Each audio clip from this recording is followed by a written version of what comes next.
Hi, I'm Kara, life coach, wife, and mom to 4 incredible and unique children. It wasn't all that long ago that my son received a diagnosis that had my world come crashing down.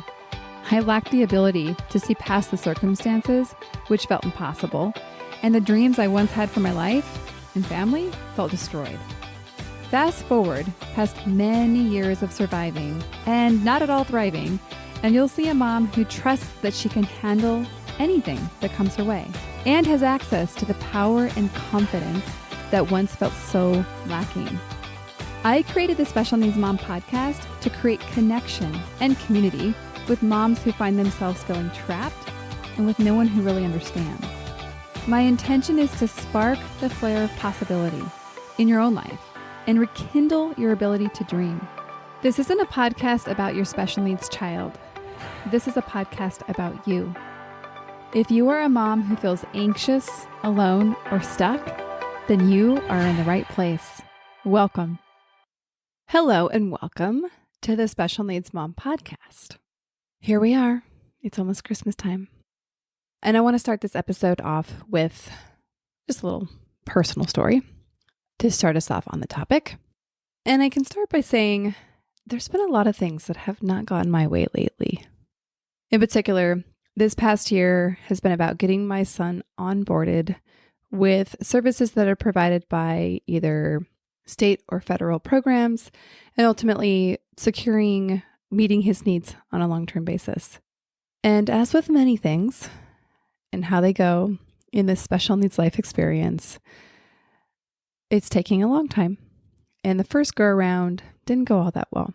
So we have had to do a lot of appealing and advocating. I think if I had to give the year of 2024 a 2-word summary, it would be appeal and advocate, and maybe anger, the 3 A's. Okay, so, bummer, but let's go. Let's do the appeal. Let's advocate. Let's do the things that we do. And actually last week we had a hearing and I was super sick. You actually might still hear it in my voice a little bit. I was super sick. I didn't realize how sick I was at the time. You just kind of keep going. And I had a migraine, but I was like, we've been waiting for this thing for 4 months. So game on. And the judge, who shall rename nameless, had me do, I guess, what we could call a virtual double take. Because as they started talking, I couldn't figure out if they were a actual person or a robot. That's how much life was in this person's voice. So turns out it was actually a person. So real heartbeat behind the voice. And it wasn't just the personality that wasn't perky, but the whole 2-hour hearing was actually causing my attorney and I to kind of jaw drop. We were on a phone, so I couldn't see her, but we were texting back and forth, and we were both flabbergasted at how this person was essentially treating us. So we don't have the results of the hearing, but we anticipate there's going to be more appealing and advocating. So I started to process this after we got off the call, and I started to wander over to tiptoe to the land of wondering if there was something wrong with me. Wondering if there was something wrong that it just seems like I keep attracting so much opposition. Like we keep hitting up so many barriers and we have to push and appeal along every step. And I know y'all probably feel me on this. So I started to kind of wonder, is this me? And relatively quickly, I was like, no, I'm actually not going to go there. I'm going to just recognize that this is just how the process goes. I'm going to decide that this is normal. Nothing's gone wrong. It's just part of the process. But part of the process of working with these agencies is having to appeal and make sure that the care that my son's given is categorized correctly, essentially, right? Do I like it? No, but that's kind of what I'm just going to say. I'm going to say this is just normal. So this is a really simple example of a very, very small adjustment in my mindset that put me on a very different trajectory. if I'd stayed in this space where I'm contemplating and starting to believe that something's wrong with me or that I had responsibility for how things went, then I would have a very, very different energy. Firstly, I'd probably have a lot of shame about what happened. So I probably wouldn't be telling you this story. And very likely, a lot of different things would happen after that, such as I probably would stop advocating the same way that I have been in the past for my son. So making this tweak allowed me to drop the weight of the event and just not put a lot of energy into it. And essentially move on, really kind of ask, well, what's the next step? Particularly because this is yet another example where I have no ability to change what happened. Really no ability to do anything but wait. Many things we do like that, right, ladies? All right. So there is such power to bring just a little bit of this reflection into the things that are running through our heads. Again, essentially, these are the things that are creating the experience that we're having. And that brings me to the conversation I have for us today. I want to put a little preface in the conversation, and that is by disclaiming, that saying the perspective I come to you from is that of a coach. And when I start engagements with clients, it's established that our primary relationship is not of a friendship. And the distinction here is that sometimes friends, especially friends that you just meet, they don't necessarily say all the things that they might think or want to. The nature of a coaching relationship is that really my primary job is to listen, and secondary job is to reflect. And so through listening, purely just listening, trying to understand, trying to see what somebody is saying, and then to reflect back what I hear, sometimes people are grossly unaware of what actually they're saying, thinking, how they're showing up, patterns, etc. And so we say the things as a coach. We don't try to be jerks about it, but we say something that could potentially not feel very good. Or worse, if it was just a friendship, it could, harm the relationship. So the nature of this relationship is that of a coach. I want to disclaim that. And so sometimes I'm going to say things that may be like, oh, I can't believe you said that to me. And the thing that I want to say to this community that I think some of us need to hear at varying times in our lives is this. You are not the only one that has it hard. Okay, I know, stick with me. It sounds a little jerky, I know, but I want to contemplate this for a second as a community. By nature, as special needs moms, our worlds start to get smaller. Being isolated is part of the gig. And kind of as we evolve, a lot of times two things happen. Our world, like I said, our world gets smaller and it also gets more homogeneous. We surround ourselves with more people that are the same as us, meaning that they also have disabled children.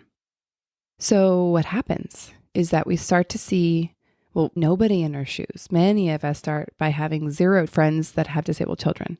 So we start there and then we start to evolve. And then maybe we start to see only people that are living the special needs parenting journey. But in all settings, we can easily come up with the same conclusion. And it is something along the lines of nobody has it this hard. Or when we kind of get that community that is more homogeneous to us, more similar to us, and does understand the special needs mom journey, we do a crowdsourced version. We get some evidence behind it. And we say nobody else has it as hard as special needs moms. You see how that has a little power, little punch in it? And you've heard of confirmation bias, right? So our brains are always scanning and filtering and gathering data This is how our brains keep us safe. They're trying to predict. They're gathering data so they can predict what's going to happen so that they can move our actual physical bodies to where they are going to keep us alive. They, as in our brain. The more data that we have gathered, the more certain we feel. And certain is safe to our brains.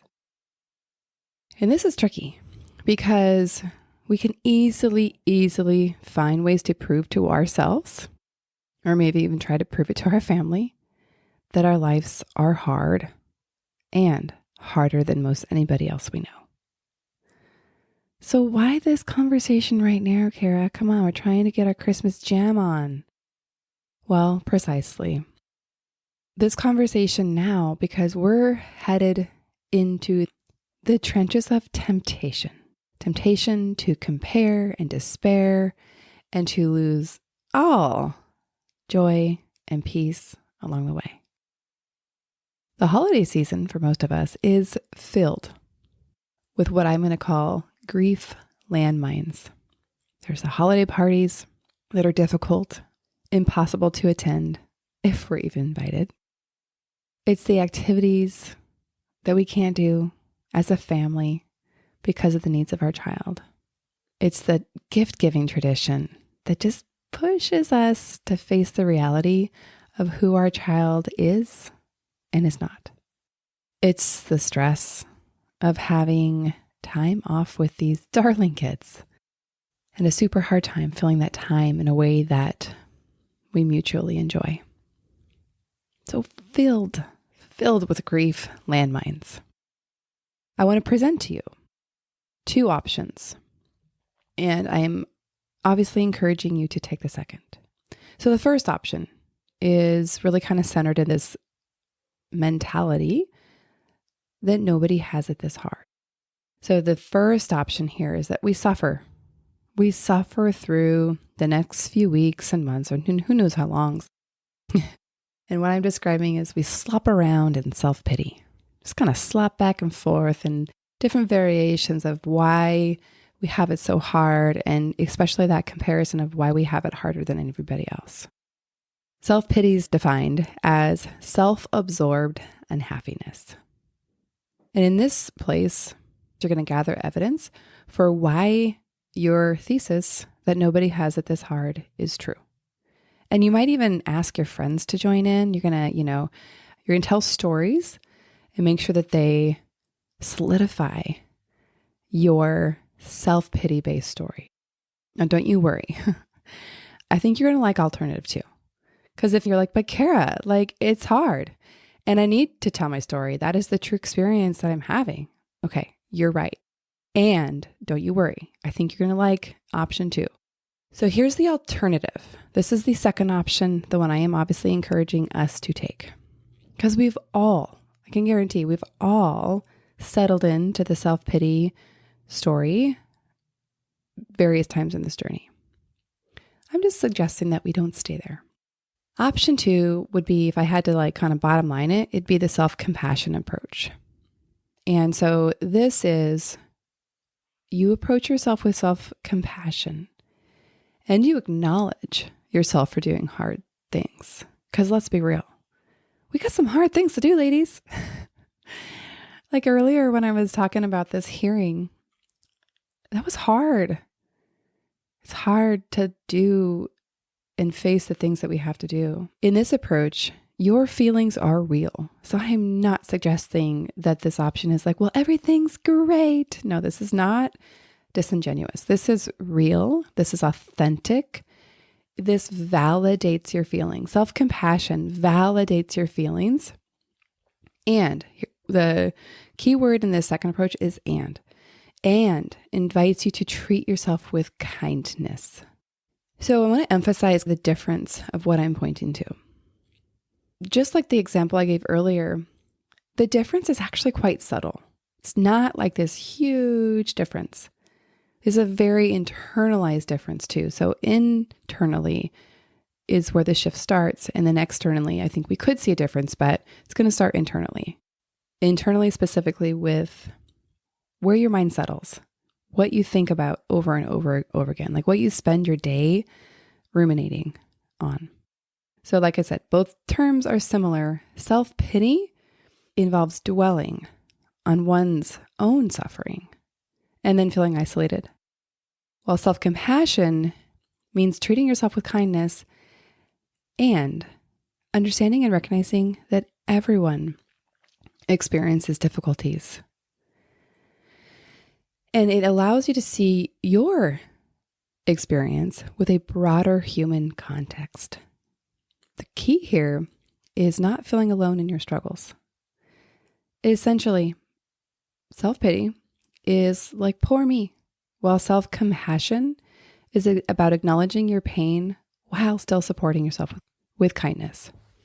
So this alternative model, the second option I'm suggesting, is really acknowledging that like we all, if we stand back for a second, and my assertion here is that if you go to any one of your non-special needs moms, you're going to find that they have their own unique pains and struggles and challenges. For some, it's cancer. For some, it's war. And I'm kind of looking globally here. For some, it's abuse. For some, it's natural disasters. For some, poverty, or even just financial strain or stress. For some, mental health. I mean, shall I go on? Because I think if we really stand back and look at like life, the life experience, I think we're going to recognize we all actually have a lot more in common than we might realize. You might have to look a layer or two deeper. So the thing that I'm trying to say here is this is the human experience. That we are not the only people, community that has it hard. I want to emphasize that I am saying that with love. It's with the acknowledgement that this is excruciatingly hard. And the key word here, and life is about doing hard things. Okay, I love you. Merry Christmas.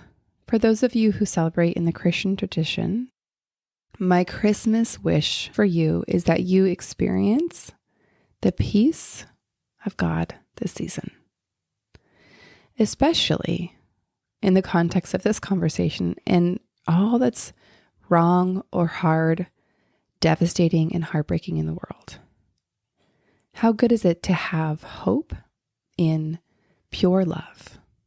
And for those not in the Christian tradition, that is the belief is that Jesus is pure love. And we will see you on the next episode.